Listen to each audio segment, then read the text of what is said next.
নমস্কাৰ আপোনালোক সকলোকে পুনৰবাৰ স্বাগতম নস্মাই মজিদ বন্ধুসকল পলকতে চাওক আজি সন্ধিয়াৰ 7টা গুৰুত্বপূৰ্ণ খবৰ।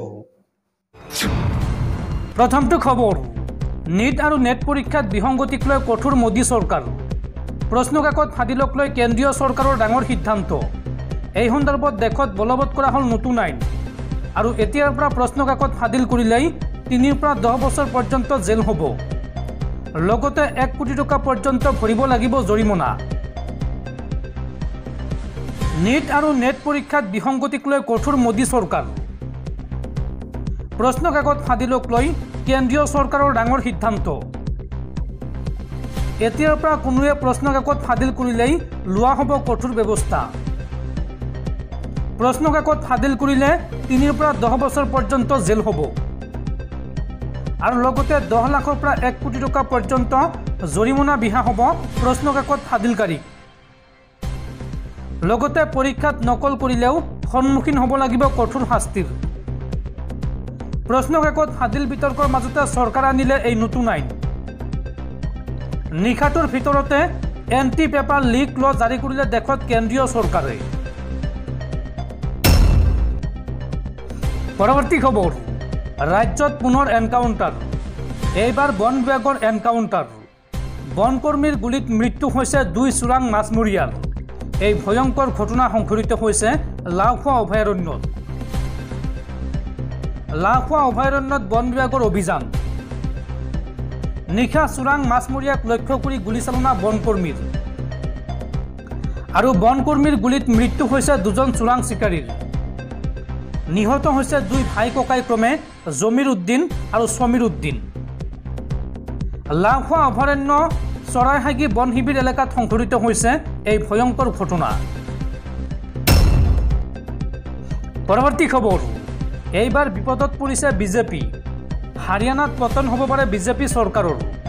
চৰকাৰ ভংগৰ বাবে ৰাজ্যপালক সাক্ষাৎ কংগ্ৰেছৰ। বিধানসভাত সংখ্যাগৰিষ্ঠতা হেৰুৱাইছে বিজেপিয়ে।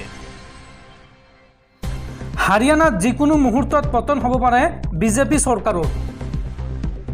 যিকোনো মুহূৰ্ততে ভংগ হ'ব পাৰে বিজেপি চৰকাৰ। বিধানসভাত সংখ্যাগৰিষ্ঠতা হেৰুৱাইছে বিজেপিয়ে আৰু চৰকাৰ ভংগৰ বাবে ৰাজ্যপালক সাক্ষাৎ কৰিছে কংগ্ৰেছ দলে। নতুনকৈ নিৰ্বাচন অনুষ্ঠিত কৰাৰ দাবী কংগ্ৰেছৰ। বিজেপি চৰকাৰ ক্ষমতাত থকাৰ অধিকাৰ নাই বুলি দাবী কংগ্ৰেছৰ। চৰকাৰ গঠন কৰিবলৈ বিজেপিক 46 গৰাকী বিধায়ক লাগে, কিন্তু বৰ্তমান 41 গৰাকী বিধায়কহে আছে বিজেপিৰ লগত।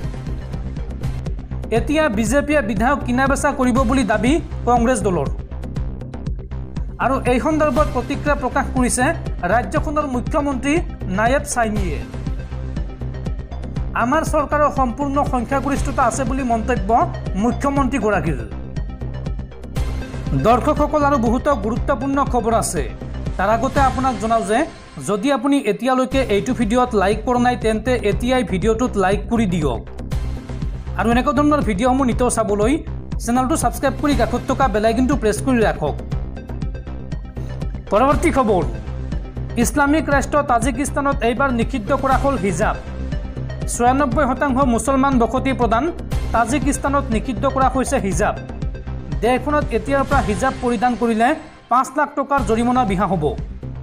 হিজাব অসভ্যতাৰ প্ৰতীক বুলি ক'লে দেশখনৰ ৰাষ্ট্ৰপতিয়ে আৰু ৰাষ্ট্ৰপতিয়ে এই মন্তব্য কৰি দেশত নিষিদ্ধ কৰা হৈছে হিজাব।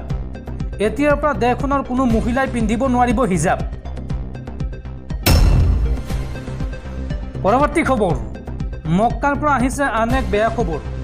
পবিত্ৰ হজ পালন কৰিবলৈ গৈ পুনৰ অসমৰ হজযাত্ৰীৰ মৃত্যু। এইবাৰ মক্কাত মৃত্যু হৈছে কাছাৰৰ কাটিকৰাৰ বৰুংগাৰ মহিউদ্দিনৰ। উল্লেখযোগ্য যে এই পৰ্যন্ত অসমৰ 5 গৰাকী হজযাত্ৰীৰ মৃত্যু হৈছে মক্কাত আৰু প্ৰচণ্ড গৰমৰ বাবে সৰ্বমুঠ 1001ৰো অধিক হজযাত্ৰীৰ মৃত্যু হৈছে এইবাৰ পবিত্ৰ মক্কাত। পৰৱৰ্তী খবৰ, পত্নী থকাৰ পাছতো অন্য মহিলাৰ সৈতে অবৈধ সম্পৰ্ক থকাৰ অভিযোগত আটক অসম জাতীয় পৰিষদৰ মুখপাত্ৰ জিয়াউৰ ৰহমানক। আৰক্ষীৰ সৈতে গৈ এটা এপাৰ্টমেণ্টত পত্নীয়ে ধৰা পেলালে ৰাজনৈতিক নেতাজনক। অসম জাতীয় পৰিষদৰ মুখপাত্ৰ জিয়াউৰ ৰহমানক আটক কৰিলে হাতীগাঁও আৰক্ষীয়ে। জানিব পৰা মতে জিয়াউৰ ৰহমানৰ পত্নী ফাৰনাছ নুৰিনৰ অভিযোগৰ ভিত্তিত হাতীগাঁও আৰক্ষীয়ে অসম জাতীয় পৰিষদৰ নেতাগৰাকীক হাতীগাঁৱৰ দ্ৰুখিকা এপাৰ্টমেণ্টৰ পৰা আটক কৰিছে। জিয়াউৰ ৰহমানৰ পত্নী ফাৰনাছ নুৰিনৰ অভিযোগ অনুসৰি জিয়াউৰ ৰহমানে দীৰ্ঘদিনে আন মহিলাৰ সৈতে সম্পৰ্ক ৰক্ষা কৰি আহিছিল আৰু দুয়োৰে বৰ্তমান বিবাহ বিচ্ছেদ সম্পৰ্কীয় গোচৰ ন্যায়ালয়ত চলি আছে।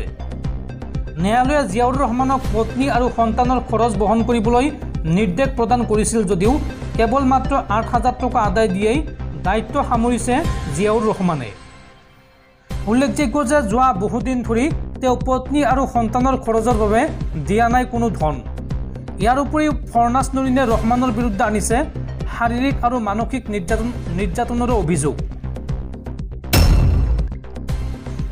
পৰৱৰ্তী খবৰ, নিৰ্বাচনৰ প্ৰতিশ্ৰুতি অনুসৰি তেলেংগানাৰ কৃষকৰ ২ লাখ টকা পৰ্যন্ত ঋণ ৰেহাই ৰাজ্যখনৰ কংগ্ৰেছ চৰকাৰৰ আৰু এই সন্দৰ্ভত কৃষকক অভিনন্দন জনালে কংগ্ৰেছ নেতা ৰাহুল গান্ধীয়ে। পৰৱৰ্তী খবৰ, স্বাস্থ্য বিভাগৰ দায়িত্ব গ্ৰহণ কৰিয়েই মুখ্যমন্ত্ৰী হিমন্ত বিশ্ব শৰ্মাৰ ৬টা ডাঙৰ ঘোষণা। বিৰল কৃতিত্বৰ অধিকাৰী হ'ল গুৱাহাটী মেডিকেল কলেজ হাস্পাতাল চমুকৈ GMCH। বহু ৰোগীৰ মুখলৈ হাঁহি আনিছে স্বাস্থ্য বিভাগে। সংবাদমেল পাতি সবিশেষ জনালে ৰাজ্যৰ মুখ্যমন্ত্ৰী তথা স্বাস্থ্য বিভাগৰ দায়িত্বত থকা হিমন্ত বিশ্ব শৰ্মাই। স্বাস্থ্য বিভাগৰ দায়িত্ব গ্ৰহণ কৰিয়েই মুখ্যমন্ত্ৰীৰ ৬টা গুৰুত্বপূৰ্ণ ঘোষণা। কি কি ঘোষণা কৰিছে চাওঁ আহক। বিৰল কৃতিত্বৰ অধিকাৰী হ'ল গুৱাহাটী মেডিকেল কলেজ হাস্পাতাল চমুকৈ GMCH। ব্ৰেইন ডেড ৰোগীৰ পৰা বৃক্ক সংৰোপণ GMCHত।